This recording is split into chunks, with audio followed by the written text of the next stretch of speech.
So this is the last problem in Griffiths' Intro to Quantum Mechanics on infinite square wells. I think there's more at the end of the chapter, but this is it for now. So this problem is supposing that we have some well. The potential energy at the barriers of the well are infinity. So if we place a particle inside the well, it is trapped in there. That's our condition that we're going with for this problem. So we are considering an infinite square well. There is 100% probability of finding the particle inside the well because the barriers basically have sides of infinite energy. So it's like if you had a ball in a hole and the sides of the hole were infinitely tall, there's no way that you can get the ball outside of the hole. There's no amount of energy you can give the ball to get it over a side if the side is infinitely tall. Okay, so with that aside, now we're going to look at this one. So the wave function, equation 2.14, let's go ahead and write out what equation 2.14 is. This is for a square well. So starting from n equals 1 to infinity, n is the number of states. So we have a wave function state 1, wave function state 2, and so forth till you get to infinity. And there is some coefficient there, which is telling us something. And then we have our energy, our time factor for our energy. So, given that this has to be normalized, which we did some work on, so this has to be normalized. And given that the size, the wave functions are orthonormal, then what does this tell us about Cn?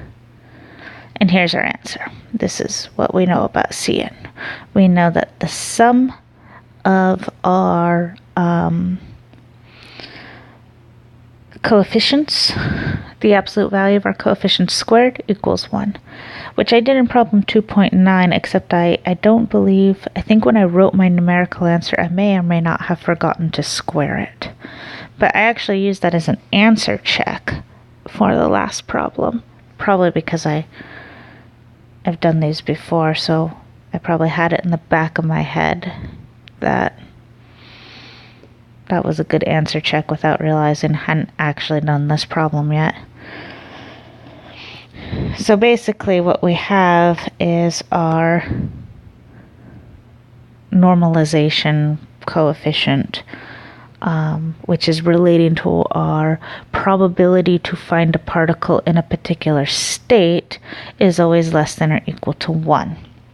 So what we found with problem 2.9 was that we had, a very high probability of finding our particle in the ground state energy and a very low probability of finding it in the other energy. Okay, and then we can go on to find out, to test that the expectation value of our Hamiltonian is actually just the sum of all the energy states from ground state to infinity times that probability, which makes sense, right? Our probability of finding a particular energy for all energies is going to be the sum of all energy states times the coefficients for each one of those corresponding states. This follows that our expectation value of the Hamiltonian is constant in time. It's not depending on time. There's no time dependence, which makes sense if energy is conserved. If energy is conserved, then we're not gaining or losing energy. So this is the same exact idea from classical mechanics. If I drop a ball, at this part, it's all potential energy. Right before it hits, it's all kinetic energy. At this part in the middle, it's half potential energy, half kinetic energy. But at all points of this drop, if this was 5 joules of energy, then we could have 2.5 joules of potential plus 2.5 joules of kinetic. And at the bottom we have 5 joules. So that total energy, which is our Hamiltonian, is constant in time no matter what. So one thing that I did want to point out with this was a little bit about orthonormal. So if you saw where I posted this solution on Twitter, I did put this to the side here, which is just the definition of orthonormal. So orthonormal is just something that is orthogonal and normalized. So we could have, function O sub I, function O sub j squared, and then some normalization function so that the integral of that equals 1. So they are orthogonal to each other and also normalized. So orthogonal meaning that the integral of this is going to equal 0 if I does not equal j. Or it will equal 1 if I does equal j. So for example, if we have, say, a sine wave going from negative a to a, and I could have sine n pi over ax, and then sine m pi ax. If my m equals my n, then this integral equals the width of the well, a. If they don't equal, then my integral equals 0. And this also works for cosine functions as well, follow the same idea. And I'm just going to sketch it out really quick, because this was something I never really visualized that well, so I think it's nice to just sketch it out.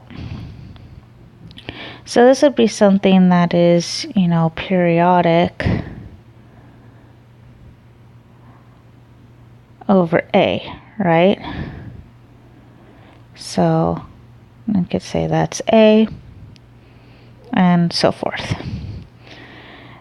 Then we have something that's a harmonic of this, but has a different frequency. So let's say that part is a here, but instead of having 1 wavelength, let's say it has 2. And they're normalized so that they have the same magnitude. Now here, if we multiply them together,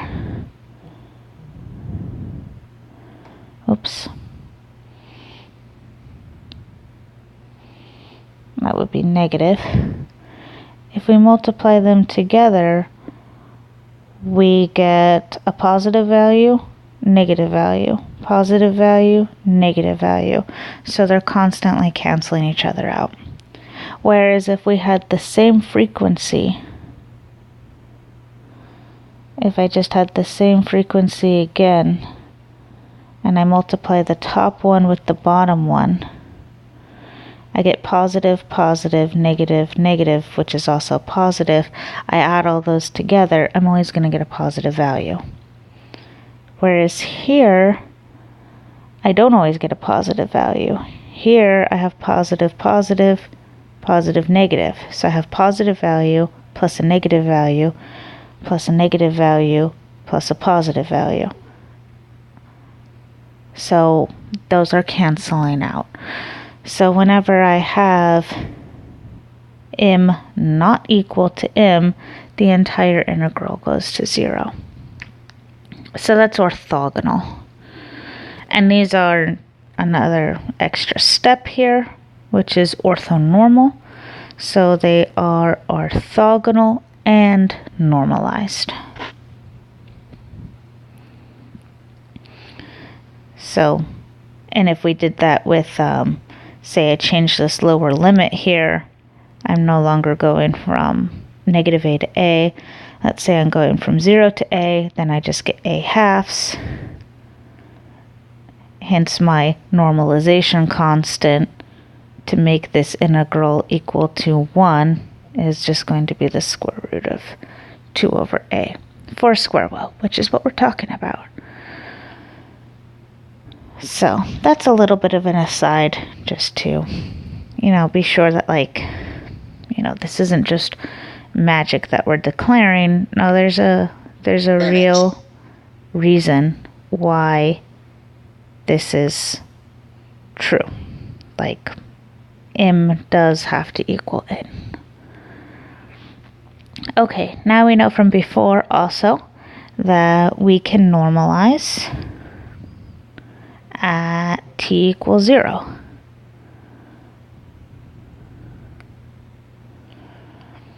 And it will stay normalized. So we can look at the normalization at t equals 0, and it'll stay normalized for all time. And then I'm just going to go through, this is pretty much what he did just in the chapter. So what to start with here is just our statement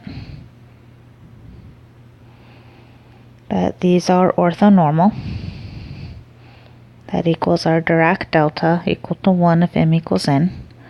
For our square well, so now we're putting in our special case. We have, say, our f of x equals this guy here,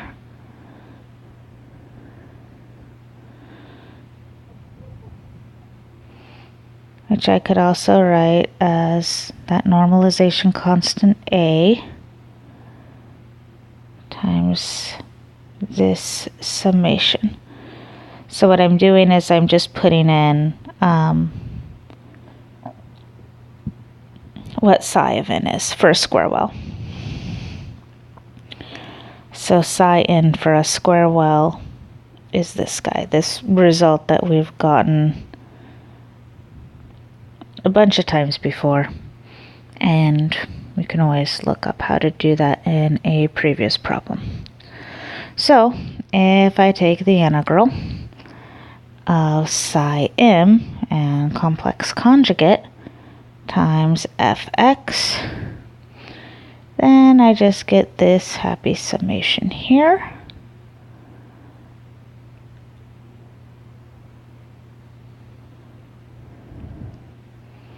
And then that's psi nx, and that's this whole thing. I guess I'm being a little bit pedantic here, so just bear with me. And that's just going to be Cm. This is all in, Griffiths does this whole thing too. I just thought it was a nice exercise to write it out, because when you write it out, for me at least, I understand it better. And then Cm is just going to be the integral over x of the complex conjugate times fx. So just truncating that bit. Yay, we're happy. Now we have our psi of xt. That's just this guy. And now I am going to put in psi n, that result that we have. And then we just have our time factor, which is that guy.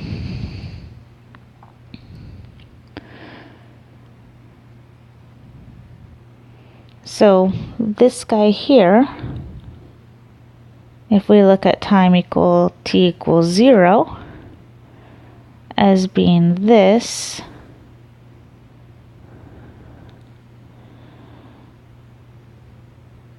just this guy here. So this has the normalization constant in it.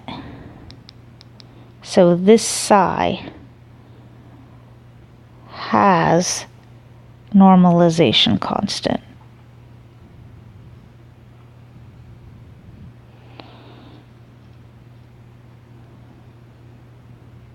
I have it right here. So when I'm writing out my psi in, it has this a in there too. It's already normalized. We got that from this guy. So we could just do dx a squared and then our psi in absolute value squared. Because we can normalize it at t equals 0. It'll stay normalized.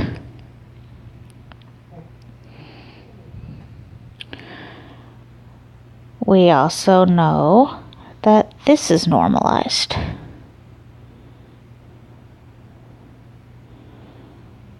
And we'll just call it psi. There we go. This is also normalized.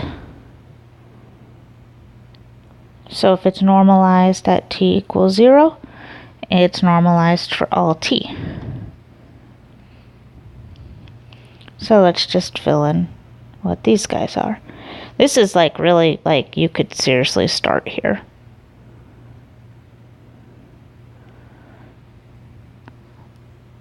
This was just proving to myself that it works.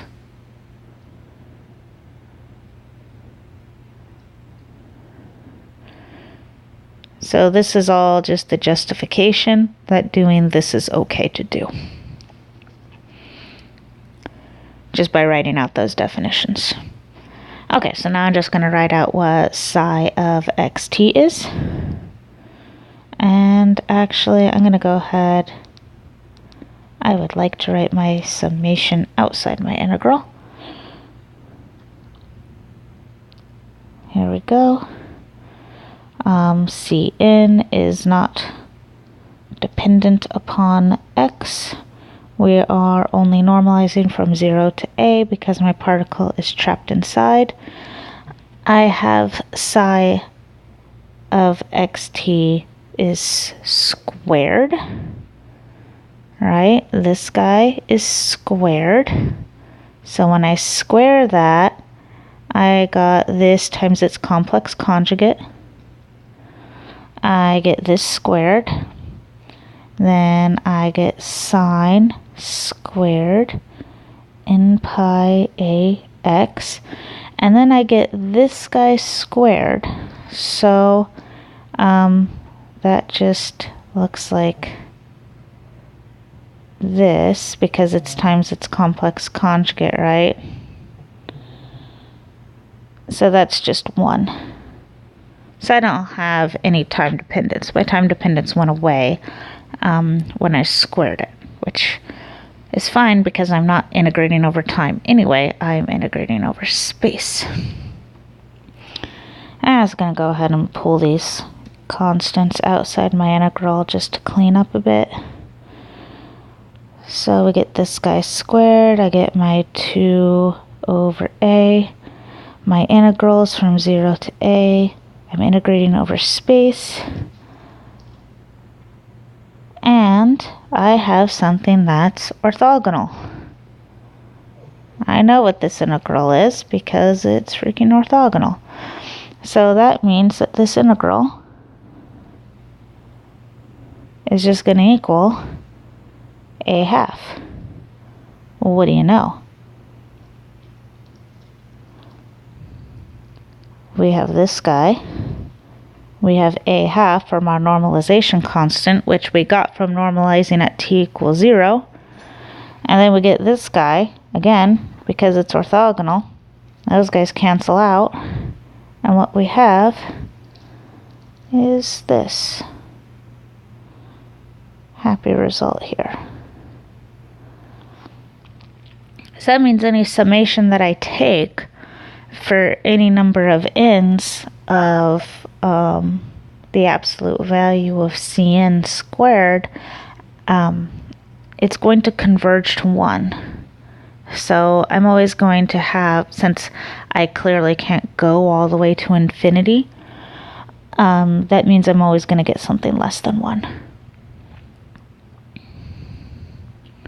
So there you go. I mean, this is one of those problems that is maybe so easy that it's hard to remember all the steps you need to do to show that it's a valid, okay thing to do.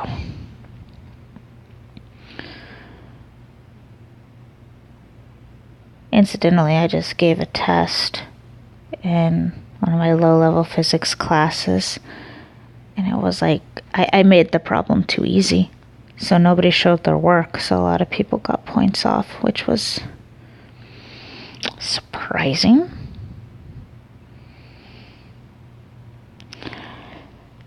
So don't rely on just it's obvious. Because, yeah, you could look at the problem and go, yeah, no duh, they all have to equal 1.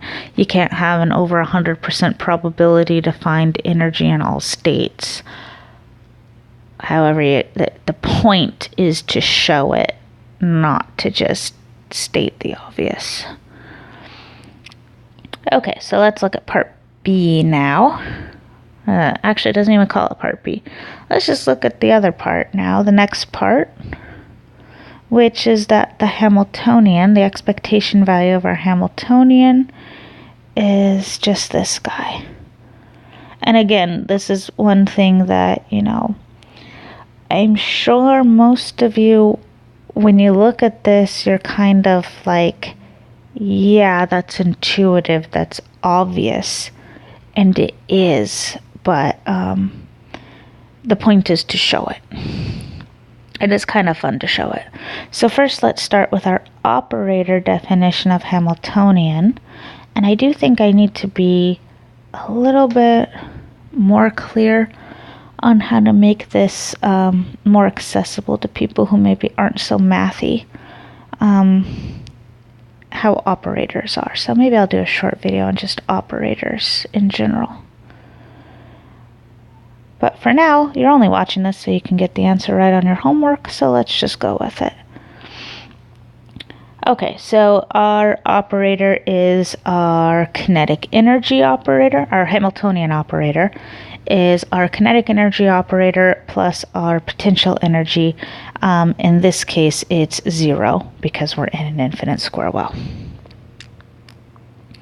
So our Hamiltonian operator is just our kinetic energy operator. So this would be like the same as our t-hat operator for kinetic energy, by the way. Okay, now this is kind of fun. Let's start here. This one's pretty short, so I think I can do it in the rest of the page. But it's kind of fun to do because then we just get to plug it in. And it's nice when you plug stuff in and it all collapses down into this nice simple thing. It's very satisfying. So we know that if we take our expectation value of our Hamiltonian, we get the integral over space of our complex conjugate of our wave function times the Hamiltonian operator that is acting on the wave function. And that just, I'm just going to write out the result here. We know that this is what comes out as the result.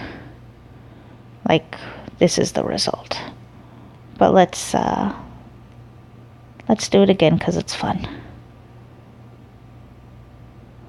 So let's go ahead and write out this guy.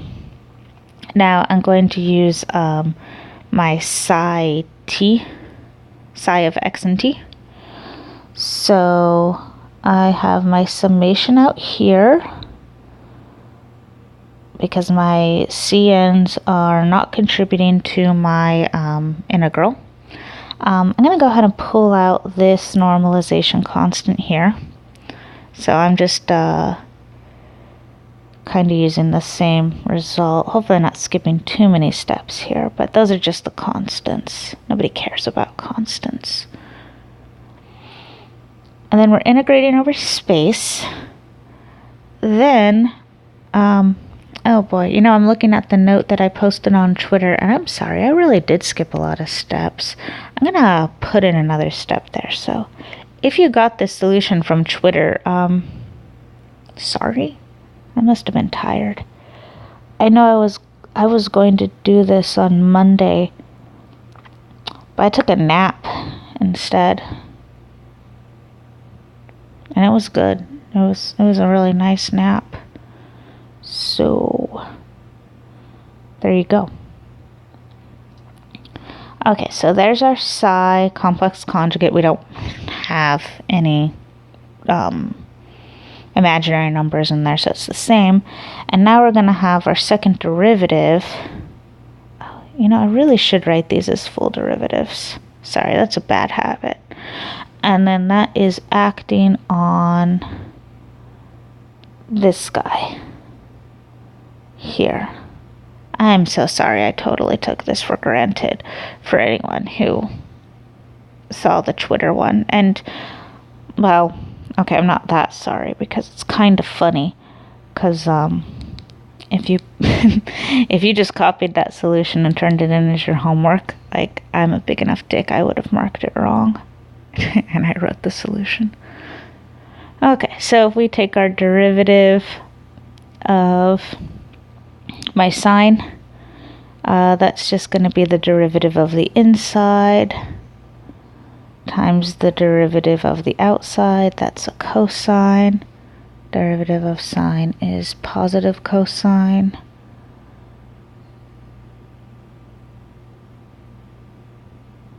Because that is a 1, and then that's 0, and then that's negative. Yeah, it's positive. Okay, I always sketch it out. And then the derivative of that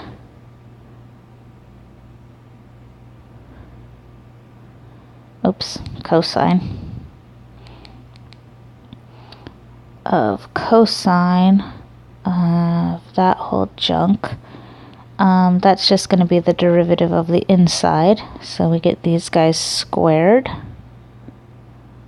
times the derivative of the outside, which is just going to be negative sine. And we get the same junk inside. That would be like that whole step I skipped in my solution, which I apologize for, because that's just laziness. Okay, so then I'm going to have 2 pi, you know, I'm just going to write them all out, because doing stuff in your head never works out well. I had a negative and a negative, so those negatives canceled. And then we get n squared pi squared over a squared.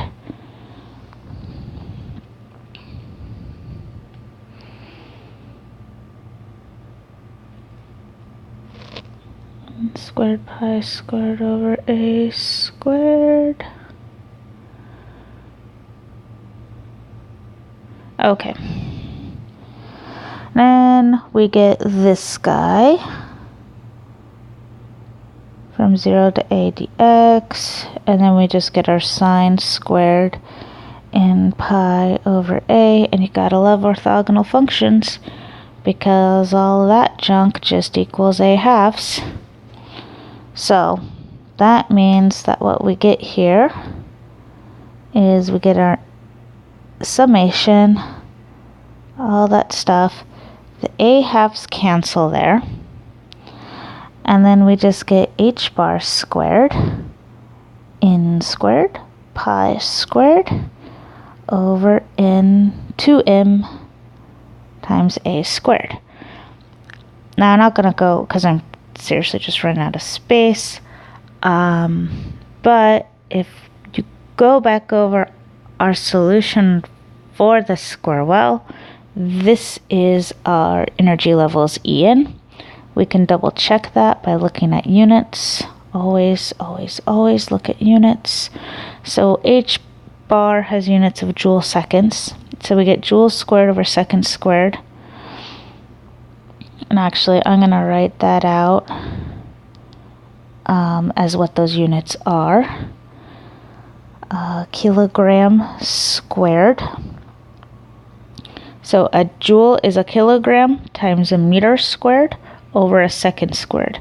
So a joule squared is kilograms squared over meters to the fourth times seconds to the fourth, and then seconds squared is seconds squared. On the bottom we have mass, which is a kilogram, and then we have our A squared. A is in meters. So 1 kilogram cancels. 2 meters cancel. So meters squared cancels. And seconds squared cancels. So that equals kilograms times meters squared over seconds squared, which is a joule. Yay. Meaning that is energy. If it's a joule, it is energy. So that means that I got, here in my cramped up space, I got this result, which for me, doing a one-page solution is not a good idea because, as you can see, it gets messy, but I did it anyway. And that's the result that we knew that we were going to get. Of course, we knew we were going to get that result, but that's the point of the problem. The point of the problem is to show it. I don't know, it gives you like, you know, a little like mathgasm to have it like just all fall into place like that. It's a nice feeling. So there you go. The last of our infinite square problems. And now we get to move on to harmonic oscillators, which is exciting.